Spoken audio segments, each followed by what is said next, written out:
우리가 지난 주에 보니까 창세기 11장 31절에 그들이 하란에서 거류하다가 아버지가 죽자, 데라가 죽자 가나안으로 왔다, 이런 이야기였습니다. 그런데 다른 성경에 보면 데라와 아브라함은 갈대아 우르에서 먼저 살고 있었고, 갈대아 우르에서 약 800km가 서쪽으로 떨어진 하란에 와서 거주하다가, 그러니까 처음 나타난 곳은, 하나님이 처음 나타난 곳은 갈대아 우르고 하란에서 살다가 그 다음에 거기에서 다시 가나안 행을 하게 되는데, 공교롭게도 그 아버지 데라의 이름의 뜻이 뭐라고요? 지체하다, 머뭇거리다, 그런 뜻으로 아브라함의 신앙의 여정 속에서 결국은 완전히 하나님이 가라고 한 곳으로는 가지 못하고 메소포타미아의 그 문명의 끝자락에서 머뭇거리게 되는 그런 시간을 보내게 됩니다. 사실 그렇죠. 그 도시 문명, 치안이나 또 먹고 사는 문제가 완전히 해결된 그곳에서 가족들과 그 모든 그 안전을 보장할 수 있는 것들을 떠나서 정말 그 삶을 보장할 수 없는 곳에 간다고 하는 것, 그것은 결코 쉽지 않았을 것입니다. 어쨌든 아버지 데라와 모든 가족들이 하란에서 있다가 아버지 데라가 죽고 나서야 다시 떠나게 됩니다. 다시 하나님이 임하셨습니다. 그래서 내가 보여줄 땅으로 가라. 갈 바를 알지 못하고 떠나는 거예요. 목적지가 어딘지 모릅니다. 그런데 아브라함은 그 말씀을 듣고 갑니다. 그래서 결국은 이런 얘기를 하시죠. 이 땅에 그 도착했을 때 이 땅의 사방을 너희가 둘러보아라. 동서남북을 봐라. 그러면 내 눈길이 닿는 곳을 다 너와 내 자손에게 주겠다. 그리고 내 자손이 하늘의 별과 같이, 그 다음에 또 땅의 해변의 모래알 같이 그렇게 많은 자손을 주겠다. 그리고 아브라함 너를 축복하는 자에게 하나님 내가 그를 축복하고, 아브라함 너를 저주하는 자에게 하나님인 내가 그를 저주하겠다. 이런 약속을 따라 가나안에서 살고자 합니다. 그러나 가나안에는 이미 아낙 자손과 같은 장대한 사람들이 살고 있었고, 자기들이 살고 있었던 그 문명 못지않은 문명을 가지고 있었습니다. 함의 후예들의 그 큰 성에서 번영을 누리고 있었습니다. 이 아브라함은 안락한 그들의 성읍에 들어가서 그들과 함께 뿌리를 깊이 내리고 사는 대신에 천막을 걷었다 쳤다 하면서 베델에서 아이 사이에서 또 다른 곳에서 또 모래 상수리 아래서 그렇게 그 땅의 나그네로 천막을 쳤다 걷었다 하는 그런 유목민으로 살았습니다. 모래상수리는 모든 가나안 족속이 우상 숭배로 찌들어 자기의 번영을 빌며 사는 그런 우상 숭배의 총화였는데, 오히려 그는 그들의 문화와 종교에 물들지 않고 하나님께 제사를 드리며 단을 쌓아 여호와 하나님의 이름을 부르며 경배와 예배의 삶을 드리는 그런 아주 신앙의 출발, 믿음의 조상으로서의 삶을 보여주었습니다. 그런데 오늘 이야기는 이렇게 시작을 합니다. 그 장막과 텐트를 점점 이제 걷어서 옮겨간 곳이 어디냐? 10절입니다. 한번 읽어봅시다. 10절 한 절만 먼저 읽겠습니다. 시작. 그 땅에 기근이 들었으므로 아브라함이 애굽에 거류하려고 그리로 내려갔으니 이는 그 땅에 기근이 심하였습니다. 갑자기 그 땅에 기근이 심했다, 이렇게 이야기가 시작됩니다. 가나안이 어떤 땅입니까? 하나님께서 갈대아 우르에서 정말 풍요롭게 잘 살고 있던 아브라함을 복 주시겠다고 이끌어온 땅입니다. 그런데 자기 고향 하란에서도, 자기 고향 갈대아우르와 그리고 하란 땅에서도 경험해보지 못한 심한 가뭄으로 인해서 경제적 기반이 모두 흔들리는 상태가 되어버렸습니다. 땅은 쩍쩍 갈라지고 심어놓은 작물들은 모두 타들어가는 가뭄이 그 땅을 덮쳤습니다.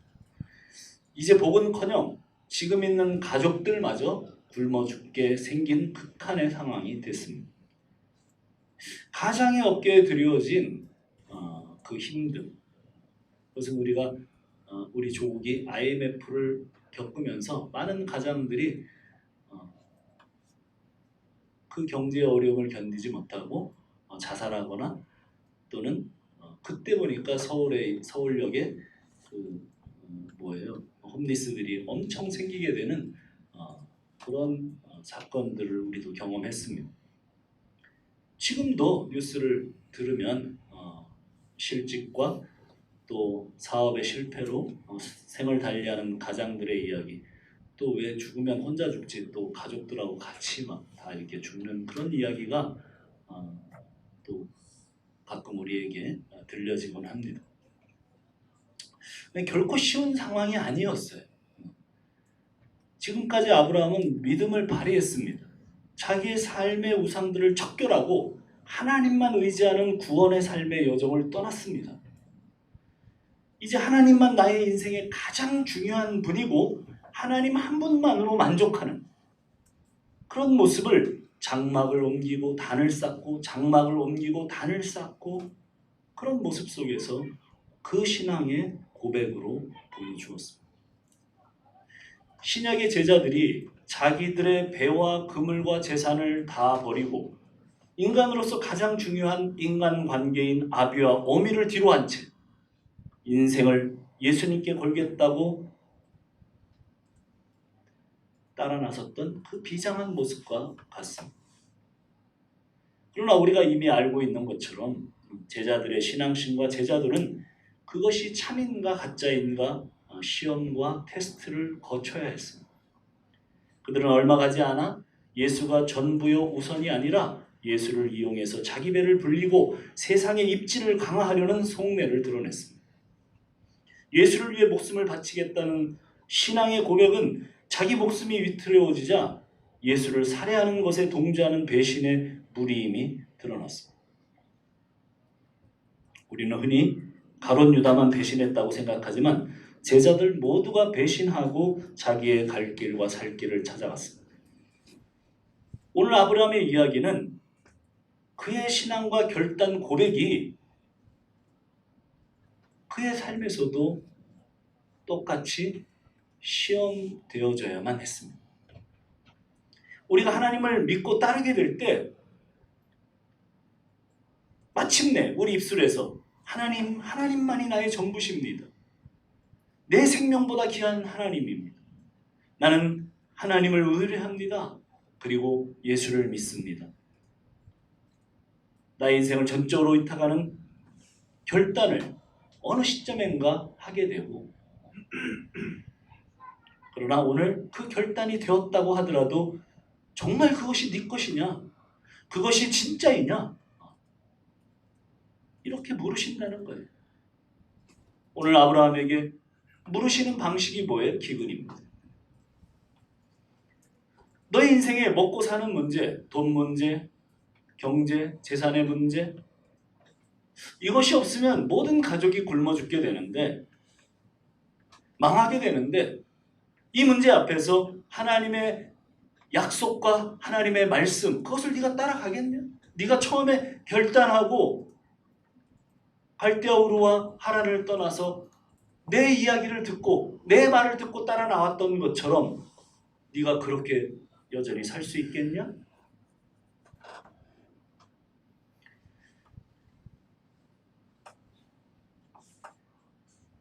하나님의 말씀과 약속, 그것을 지킨다는 것은, 그렇죠, 하나님만 전부고 하나님이 생명보다 귀하다는 뜻이 되기 때문에 하나님의 말씀과 약속을 지킨다는 것은 가나안에서 굶어 죽게 생겼어도 그냥 그 자리에 있는 것이죠. 그 약속의 말씀을 믿고 하나님이 이 땅을 주신다고 했고 하나님이 이 땅에서 자손들을 주신다고 했으니까 그 하나님을 믿는 것입니다. 그 땅에 있어야 되는 것이죠. 굶어 죽더라도 그 하나님 말씀을 따라가는 것이 하나님이 내 생명보다 중요합니다. 하나님의 말씀이 내 모든 것보다 전부입니다. 그걸 얘기하는 것이죠.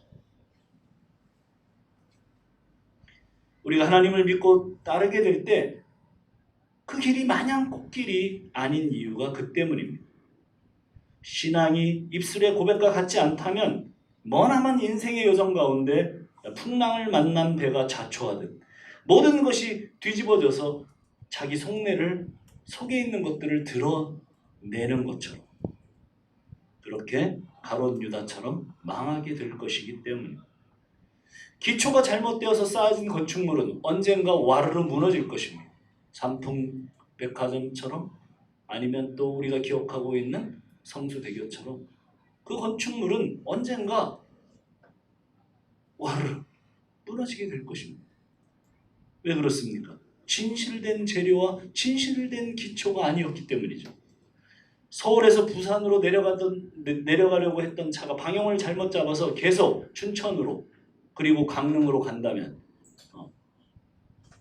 그날 안에는 부산으로 가기는 다 틀린 겁니다. 그 목표의 방향에 진실된 방향으로 가야 합니다. 진실된 재료, 진실된 방향, 그것을 찾게 되는 것이 아브라함에게는 기근이에요. 신앙의 모든 여정을 출발한 사람들에게 고난이 친구처럼 따라붙는 이유입니다. 만약 가나안이 계속 풍년이 들고 가나안 사람들이 아브라함 가족들에게 우호적이고 사는 것이 행복하다면 그랬다면 어땠을까요?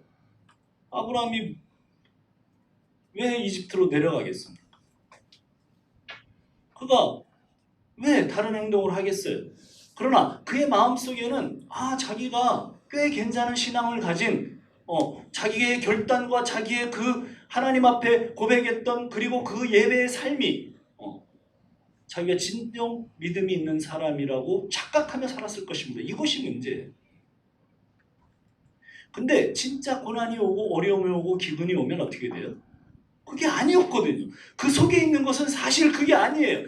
그 속에 있는 것이 사실 그렇지 않다면 언젠가 가서 와르르 무너진다. 그때는 완전히 끝장나는 거예요. 그런 사람들이 있어요. 오랫동안 이것은 논리적으로 불가능한데 오랫동안 교회를 다니고 신앙생활을 하고 집사가 되고 권사가 되고 장로가 된 사람들이 어느 날 이거 아니야 그러고 불교 쪽으로 갔대요. 그럴 수 없거든요. 진짜 신앙생활을 했다면 그럴 수 없어요. 갑자기 교회를 떠나요. 어느 날. 그럴 수 없어요.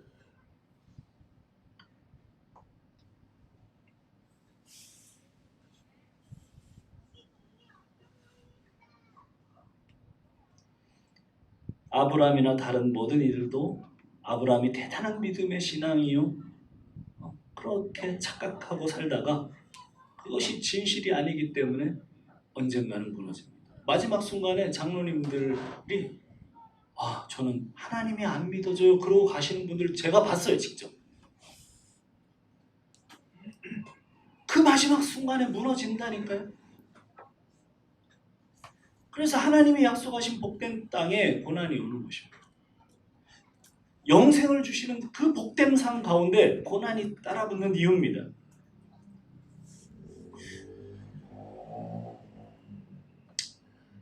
한 형제가 최근에 또 이렇게 우리 그 30쯤에 있는 형제들하고 주로 이제 한 주에 한두 번씩 교제를 하게 되는데 자기는 예수를 믿는 것이 더 좋은 것도 알겠대요. 교회 다니는 사람들을 보니까. 그리고 그렇게 사는 모습이 또 행복해 보이기도 하고 그렇다는 거예요. 근데 자기도 꽤 교회를 다녔는데 우리 교회 와서 목사님 메시지를 듣는데 너무 걸린다는 거예요. 자기가 분명히 예수를 안 믿는 것 같대요. 그런데 예수를 믿으려는 결단을 내리고 싶은데 그 설교를 듣노라면 꼭 고난이 온다 그러기 때문에 자기는 정말 고난받는 게 싫다는 거예요. 그래서 예수를 믿는 것을 결단하기가 딱 이렇게 얘기를 하더라고요. 그 듣는 얘기는 길기 때문에 생략을 하고. 그럼 누구나 고난이 싫어요. 저는 고난이 좋습니다. 저는 막 힘든 게 좋아요. 예, 막 두들겨 맞고, 막 그럴 때 막 희열을 느껴요. 이거는 정신병자. 정신병원에 가봐야 된다. 맞아요. 그 형제의 반응이 맞아요. 신앙생활을 오래 한 사람들도 고난 받는 거, 밥 굶어 죽게 생기는 거, 실직하는 거, 뭐 예를 들어서 지금 아브라함이 당한 정도의 그런 고난 누구나 오는 거 그거 다 싫습니다. 그러나 반드시 신앙의 전제가 있어요. 하나님은 네 신앙이 진짜냐 가짜냐를 꼭 물으세요. 왜 그러실까요? 그냥 편안하게 자기 자식 그렇게 가게 하면 안 될까? 그런데 그렇지가 않아요. 예를 들어서 우리가 좋은 차를 진짜 만든다고 생각해 보세요. 좋은 차가 되기까지는 수십만 번의 테스트가 있어요. 우리가 좋은 운동선수, 세계적인 운동선수가 손흥민 같은 선수가 탄생할 때 얼마나 많은 훈련과 정말 자기 포기와 그 어려운 고통이 얼마나 많게 그 몸에 수반이 됐겠습니까? 그래야 좋은 선수가 탄생을 하는 거죠. 올바른 신앙의 고백과 하나님만 따라가겠다는 결심은 언제나 현실이라는 삶 안에서 그 신앙이 진짜인가 되물으시는 하나님과 만나게 돼요. 너의 결심과 고백이 진실된 것이냐? 진실된 것이면 더 강한 테스트를 통해서 이제 진짜 좋은 신자로 탄생하게 될 것입니다. 네. 제가 잘 아는 집사님이 다들 그렇잖아요. 다들 스토리를 들어보면 정말 소설입니다, 소설. 근데 그 집사님은 너무 이렇게 긍정적이고 너무 좋으신 분이라 제가 생각할 때는 주름이 하나도 없으셨으니 그렇게 생각을 했는데 이야기를 들어보니까 정말 예수 잘 믿는 처녀였어요. 뭐 그 당시 처녀 총각들이 새벽기도 나갈 정도다. 그러면 지금 몇십 년 전 얘기입니다. 그럴 정도면 정말 괜찮은 청년들이 그 새벽잠 많은 청년들이 새벽에 일어나서 새벽기도를 드릴 정도면 아주 대단한 그런 믿음의 소유자라고 누구나 자타가 공인하는 그 정도의 신앙을 가지고 있었고 그래서 결혼도 꼭 믿는 사람하고 해야지 뭐 이런 이제 신앙의 결단을 갖고 있는 그런 자매였어요. 근데 이 자매가 자기 목사님으로부터 좋은 형제를 소개를 받았습니다. 교회도 다니고 아주 좋은 또 뭐 직장도 좋은 직장에 다니는 그런 형제를 이렇게 소개를 받았어요. 그래서 결혼을 딱 했어요. 결혼을 하고 그 결혼 생활이 이제 시작이 됐는데 알고 보니까 이분은 거의 매일같이 술을 마셔야 됩니다. 옛날 술집이 어떤 건지 알죠? 그냥 방석집 같은. 그래서 거기 뭐 아가씨가 있고 뭐 이렇게 해갖고 하여간 술 마시고 이게 다 복잡해져요. 그리고 그렇게 살다 보니까 월급을 한 푼도 안 갖다 줘. 애 낳고 막 사는데 월급을 한 푼도 안. 이거는 정말 기근 중에 기근이죠. 네 신앙이 진짜냐? 하나님이 그 청년 자매에게 그리고 이제 시집을 간 그 사람에게 물으셨어요. 그럼 보통 이럴 것 같아요. 아니 하나님 내가 그렇게 하나님 잘 믿었는데 어떻게 저한테 이러실 수가 있습니까? 아마 이럴 것 같아요. 그러고 아예 교회를 내팽겨 쳐버리든지 왜냐하면 시집은 전부 다 시집을 들어가 보니까 뭐 5형제, 6형제 전부 다 예수를 안 믿는 시부모도 말할 것도 없고 그러니 거기에서 예수 믿는 며느리 하나 들어왔는데 또 핍박이 있죠. 그러면 하나님 저를 이런 지경에 몰아넣었기 때문에 그 하나님을 부인하고 떠날 수도 있었을 것입니다. 그런데 그 집사님은 그렇게 하지 않으셨더라고요. 그 기근의 장소에 남은 거죠. 아브라함으로 따지면 어떻게 했어요? 이렇게 기도하기 시작했대요. 제가 하나님께 기도하겠습니다. 여기 시대 모든 사람들이 내가 믿는 이 좋은 예수, 이 하나님 믿게 해달라고 그때부터 그렇게 기도를 시작하고 그 어려운 모든 상황을 극복하게 된 이야기를 들었습니다.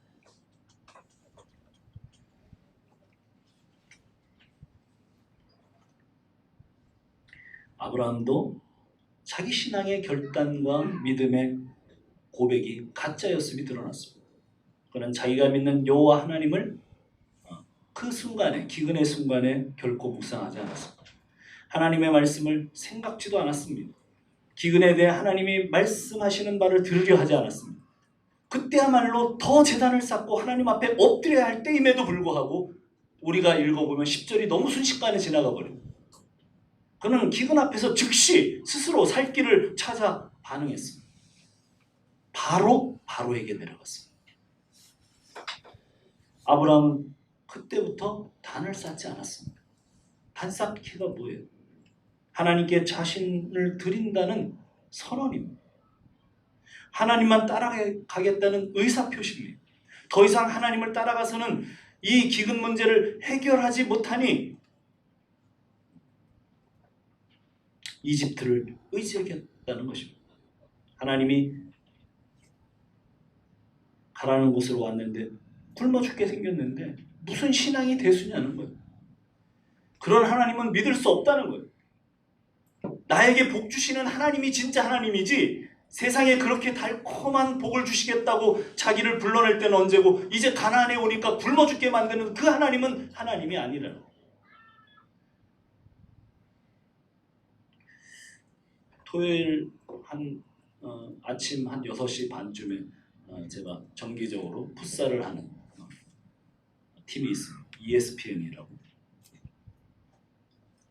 근데 그 H모 형제가 IVF 출신이니까 교회를 열심히 다니는 친구예요. 반반인데 교회 다니는 형제들 반, 아닌 형제들 반인데 가끔 이제 교회 다니는 형제들은 저한테 이렇게 뭐 신앙 상담 비슷하게 얘기를 해요. 이렇게 축구를 하다 쉬는 시간에. 군대 가기 전에도 아주 열심히 교회를 다니더라고요. 한번 신앙생활 어떻게 하나 물어보니까 뭐 수요일, 금요일, 그 다음에 주일도 뭐 오후 예배, 그 이후에 모든 모임 다 참석하고 집으로 온대. 근데 꽤 멀어요. 화천이에요. 춘천에서 화천으로 다니는데 자기는 어렸을 때부터 한 번도 빼놓지 않고 그렇게 열심히 교회를 다니고 예배 생활을 하고 아주 좋은 교인이었어요. 군대를 가서 휴가를 나오면 꼭 그렇게 또 신앙생활을 하고 그래서 그 전에도 그런 얘기를 하고 그 참 열심히 잘 하는구나, 열심히 해라 뭐 이런 얘기도 하고 한 몇 달 전에 그 친구하고 얘기를 하게 됐는데 이제 제대를 하고 와서 그 공무원 시험 준비를 휴학을 하고 대학을 휴학을 하고 열심히 준비를 해서 시험을 봤는데 떨어졌어요.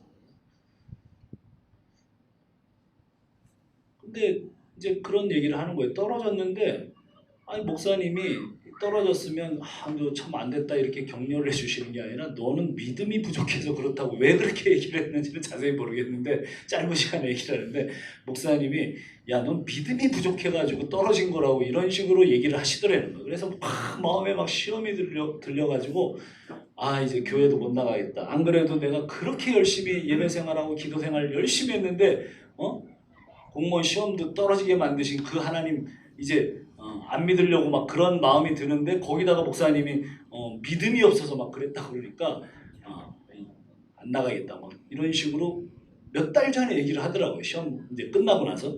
그래서 제가 그랬어요. 야 너는 신앙생활을 한 게 아니라 너는 우상을 섬긴 거야. 제가 아는 한 왜 그런 기도를 하고 그런 열심히 왜 하나님께서 공무원 시험을 붙여주는데 그게 사용이 돼야 되니? 그거는 네가 공부 더 열심히 하고 그렇게 해서 붙고 안 붙고 그렇게 해야지. 뭐 그래서 이제 하여간 그러다가 얘기가 끝났어요. 그러면 이제 교회를 그렇게 해서 제가 더 데미지를 입혀서 이제 나갔는지 안 나갔는지는 그 다음에 지난주에 만났더니 교회 열심히 다니고 있대. 그래서 뭐 어쨌든 간에 잘 해결은 됐는데 교회 열심히 다니고 신앙의 실체에 접근하기 위해서 노력을 하는 그런 이야기를 좀 이제 들어서 기쁘긴 했습니다만은 어려움과 고난은 그의 신앙의 실체를 금방 드러냅니다. 아니 그게 뭘 하고 교회를 버리고 신앙을 버릴 생각을 해요. 원래 신앙이 없었던 거죠. 그 신앙의 기초는 우상 숭배죠. 그러나 사실은 아브라함이나 그 형제나 몇몇 사람들에게 이렇게 시험이 오는 것은 뭐예요? 얼마나 소망이 있는가 저는 그런 생각을 합니다. 이 아브라함 기사를 보면서 그게 얼마나 소망이 있는가. 그렇지 않았더라면 자기는 끝까지 교회 열심히 다니고 충성하고 헌신하고 봉사하고 그 안에서 자기가 진짜 신앙이 있는 줄 착각하고 산단 말이죠. 그리고 지옥으로 가는 거죠.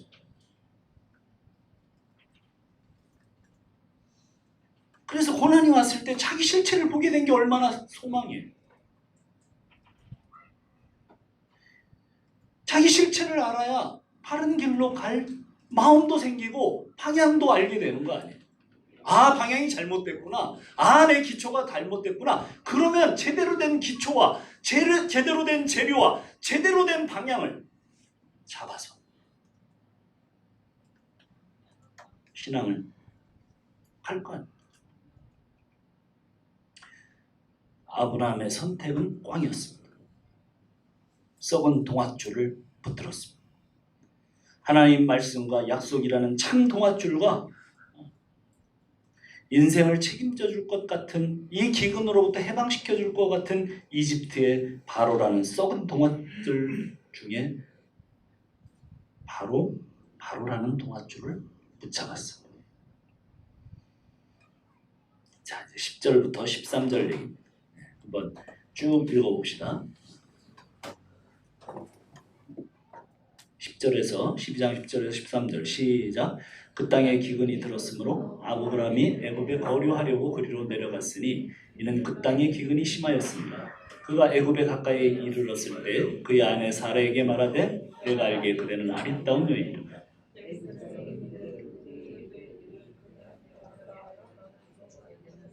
원하건대 그대는 나의 누이라 하고 그러면 내가 그대로 말미암아 안전하고 내 목숨이 그대로 말미암아 보존되리라. 그렇게 이야기가 계속됩니다. 이집트로 내려갑니다. 이집트로 특별히 내려간다고 하는 구약 성경의 모든 표현은 신앙이 고점에 있다 저점으로 내려간다는 표현입니다. 이거는 그냥 지역이 내려간다는 게 아니라 신앙이 있는 쪽에서 없는 쪽으로 내려가는 그런 표현. 이집트로 내려갑니다. 예루살렘으로 올라간다 그러면 그냥 예루살렘으로 올라간다는 얘기가 아니라 신앙이 올라간다. 그런 표현으로 구약은 사용하고 있습니다. 애굽은 풍요의 땅이에요. 그런데 걱정이 생깁니다. 내려가면서.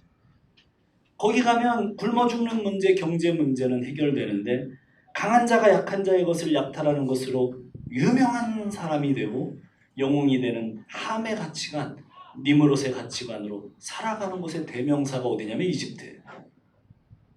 그러니 약한 자 아브라함을 죽이고 그의 아내를 빼앗는 것은 기삿거리도 되지 않는 세상인데 자기 아내는 너무 이쁘고 눈에 띄는 미모를 가지고 있으니 걱정입니다. 온 식구를 살리려고 내려가는데 자기의 죽음이 도사리고 있습니다. 믿음이 없으면 최악을 생각하게 된다. 제가 20대 초반에 성경 공부를 저에게 가르쳐 주시던 목사님이 이 본문에서 그런 가르침을 주셨습니다. 이런 예를 드셨어요. 그 당시에 교회 노처녀들이 많았습니다. 노처녀, 왜 노처녀가 많냐면 10명 중 9명 정도가 전부 다 자매들이에요. 1명 정도가 형제입니다. 근데 그 형제가 좀 모질이 같아도 자매들이 얼마나 경쟁이 심한지 몰라. 이게 한 명이 이제 한 명을 차지하고 나면 나머지 8명은 교회 안에서 결혼할 길이 없어요.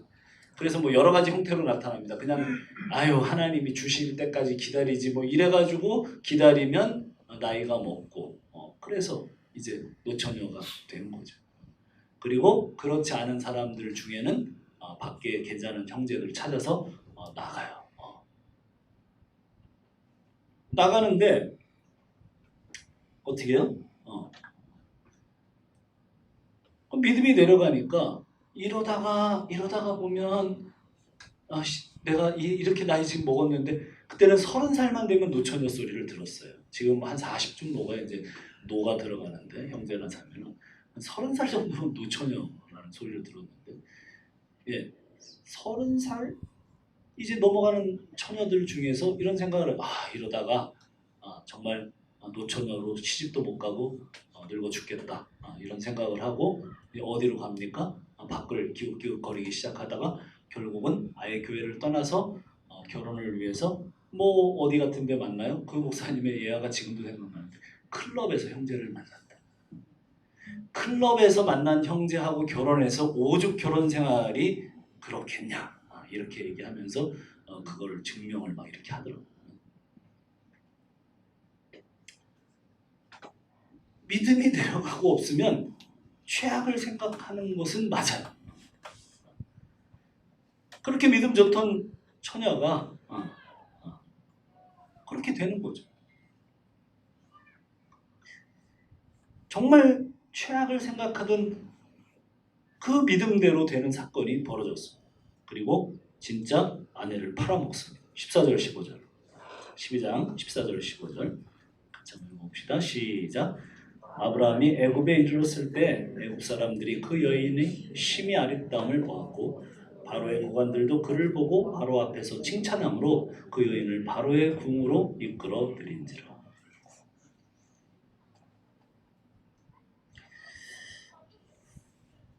팔아먹었습니다. 아내를. 왜 팔아먹었다고 이야기합니까? 아브라함은 바로에게 사례를 아내로 주고 16절 읽어보세요. 16절 시작. 이에 바로가 그로 말미암아 아브라함을 후대함으로 아브라함이 양과 소와 노비와 암수나기와 낙타를 얻었더라. 지금으로 말하면 이거 뭐 어마어마한 빅물입니다. 뭐 세단 승용차 몇 대하고 막 집, 그 다음에 많은 돈 이렇게 얻은 거예요. 뭐해서? 아내 팔아서. 아내를 팔았기 때문에 이렇게 주는 거예요. 아니 세상에 이런 거를 남편이라고 저는 이제 사라의 심정을 좀 생각해 보는데 이런 걸 남편이라고 믿고 갈대아우르를 떠나서 하란을 거쳐서 가나안까지 왔는가? 아마 사례가 그렇게 생각이 들지 않았을까? 꼴에 이제 어떤 생각을 해요? 아브라함 아마 그런 생각을 했을 거예요. 자기가 죽으면 하나님 약속이 안 지켜지잖아. 왜? 자기를 통해서 많은 자손을 준다고 그랬잖아. 그러니 하나님 약속 지켜드리기 위해서라도 네가 죽고 내가 살고 뭐 이런 거죠. 어쨌든 이것은 정상적이지 않습니다. 그냥 보통 남자들도 저지르지 않는 그런 거죠. 제 아내가 이렇게 불량배들이 예를 들어서 어디에서 뭐 이렇게 하겠다고 이렇게 뭐 그러면 제가 어떻게 하겠습니까? 제가 빠르니까 도망갈까요? 제가 뭐 거기서 맞아 죽는 한이 있어도 한판 해보겠죠. 아내를 보호하려고. 저는 그럴 것 같아요. 이게 보통 남자인데 아브라함 믿음의 조상 아닙니까? 근데 이 믿음의 조상의 수치를 드러내기 위해서 성경이 이런 얘기를 하고 있는 것은 아니겠죠. 성경은 물론 아주 뭐 있는 이야기 그대로 그가 수치스럽던 뭐 하던 있는 이야기 그대로 다 드러내서 쓰기는 합니다. 진실을 써요. 그렇지만 이 이야기는 우리 믿음의 조상 아브라함의 수치를 드러내기 위해서 쓴 것만은 아닙니다. 아브라함의 이름의 크기가 뭡니까? 믿음의 조상입니다. 이 사람이 믿음의 샘플이야. 이 사람 쫓아가면 믿음 안에 있는 거야. 이런 얘기를 할 때 그 아브라함의 이름의 크기가 그거예요. 이렇게 대단한 사람. 근데 이렇게 대단한 사람이 이런 짓을 하고 있다. 무슨 얘기입니까?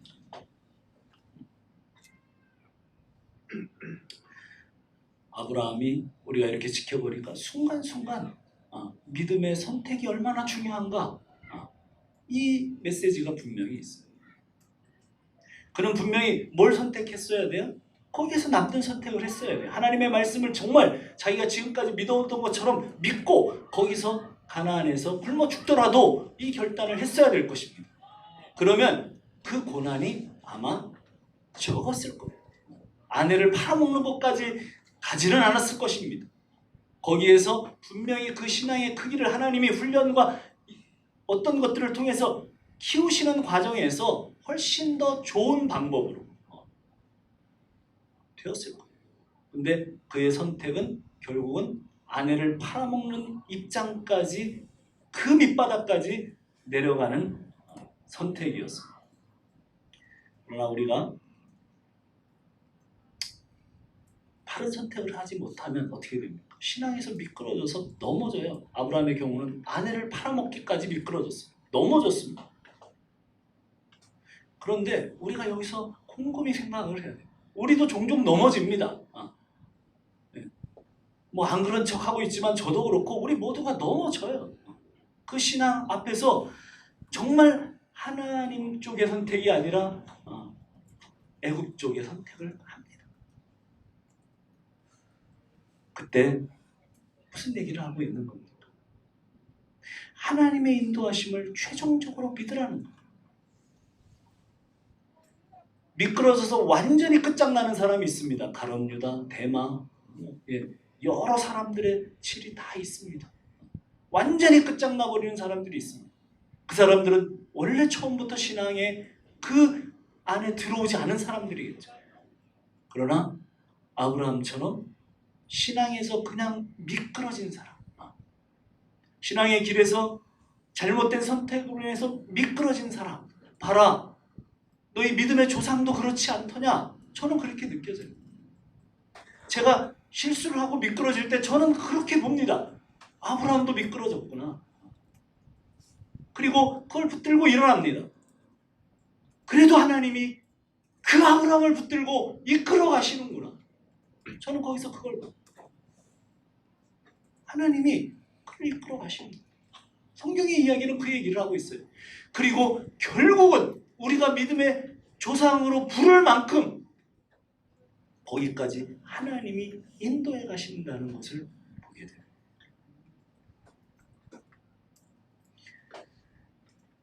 우리가 어떤 사람은 지금 미끄러지고 있는 사람이 있고 어떤 사람은 미끄러져 있는 사람이 있고 어떤 사람은 또 일어나서 승리의 길을 가는 사람도 있습니다. 어느 길에 있든지 기억해야 될 것은 선택이 중요하겠지만 그러나 잘못된 선택을 했을 때라도 우리가 하나님의 자녀는 거기에서 하나님의 인도하심, 반드시 이끌어가시는 하나님을 묵상하고 다시 붙들고 일어나는 저희 공동체가 되기를 간절히 축복합니다.